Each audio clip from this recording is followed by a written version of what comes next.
So in the last video we'd reached verses 205 and 206, which actually come at the end of chapter 4 of the main body of the text of the Lankavatara Sutra. And I started reading chapter 4 because it's only a few pages long. And Mahometes asked the Buddha about being saved from being confounded by the happiness which comes from the attainment of perfect tranquilization. And the word here for perfect tranquilization is nirodha. And the Buddha started talking about the bhumis, the stages of the Bodhisattva path. So this is about halfway down page 182. I'll put the text in the notes section below the video. The Blessed One said this to him: those Bodhisattva-Mahasattvas who have reached the 6th stage, as well as all the Sravakas and Pratyekabuddhas, attain perfect tranquilization.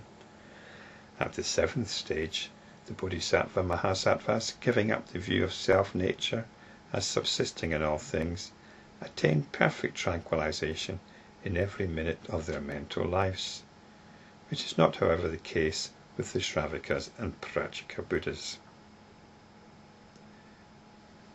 So the point here is, once you've touched something, once you've touched realization, this is the beginning of enlightenment practice, and there's a lot of work that now needs to be done in order to become established in this realization. And this work is to do with our understanding of the nature of the world. We have to challenge the understanding which we grew up with, that we were educated with, and we have to challenge this understanding on a very fundamental level, the level that assumes that there's actually a physical, material, external world made up of things. And so this is what is given up at the 7th stage, the view of self-nature as subsisting in all things. So this shouldn't be anything new if you've been listening to previous videos. But anyway, there's a little jab at the Sravakas and Pratyekabuddhas. Sravakas are your Buddhists, and the Pratyekabuddhas are those that have discovered the truth for themselves. For with them there is something effect producing, and in their attainment of perfect tranquilization there is a trace of dualism, of grasped and grasping. And this is because they like what they found. It makes them feel happy. So they've got an alternative to the world out there. They start rejecting the world and just focusing on their own blissed out state. So that is effect producing. In other words, it's going to generate some negative karma. They are grasping for the effects of this realization, for the happy effects of this realization. Therefore, they do not attain perfect tranquilization in every minute of their mental lives, which is possible at the 7th stage. They cannot attain to the clear conviction of an undifferentiated state of all things, and the cessation of all multiplicities. Their attainment is due to understanding the aspect of all things in which their self-nature is discriminated as good and as not good. So this is the path of purification, which is the conventional Buddhist understanding, or the conventional understanding of spirituality. That is a series of exercises that you do, of behaviours that you cultivate. You become a good person, you train your mind, and you lead a guilt-free existence, hopefully become less neurotic. You might even live in a very nice environment. You might live in an ashram or a spiritual community of some sort. So your mind might become very tranquil and you might feel very happy. But this is due to discrimination between good and not good. Mahamati. At the 8th stage, the Bodhisattva-Mahasattvas, Sravakas and Pratyekabuddhas cease cherishing discriminative ideas that arise from the citta, manas and manoviññāna. So here we've got 3 terms which should be familiar by now.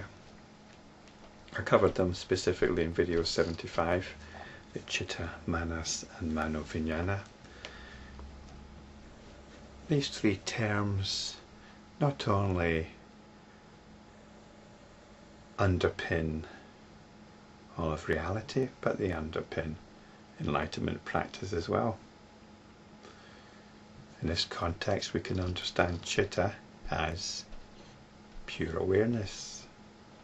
Manas is the thinking mind. It's the mind which discriminates. It makes decisions. It formulates intentions. It's the will. And manoviññāna is the perception of thoughts and ideas.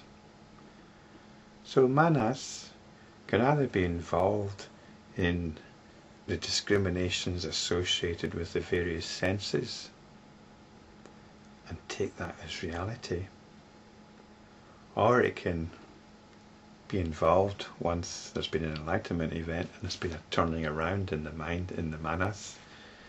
It can be involved in enlightenment practice, which is about becoming established in the pure awareness that here is called citta. From the 1st stage up to the 6th, they perceive that the triple world is no more than the citta, manas and manoviññāna, that as it is born of a discriminating mind, there is no ego soul and what belongs to it, because this is all there is, and that there is no falling into the multitudinousness of external objects except through the discrimination of the mind itself. So the belief that there's an external world is actually a construction of the mind. The mind has this powerful tendency to believe in its own constructions, whether they're in the waking state or in the dream state or in the hallucinatory state. The mind is strongly inclined to believe its own constructions or discriminations. The ignorant, turning their self-knowledge towards the dualism of grasped and grasping, fail to understand, for there is the working of habit energy, which has been accumulating since beginningless time, owing to false reasoning and discrimination. And this is the power of our moods. These are our habits, which we see the world or experience the world through.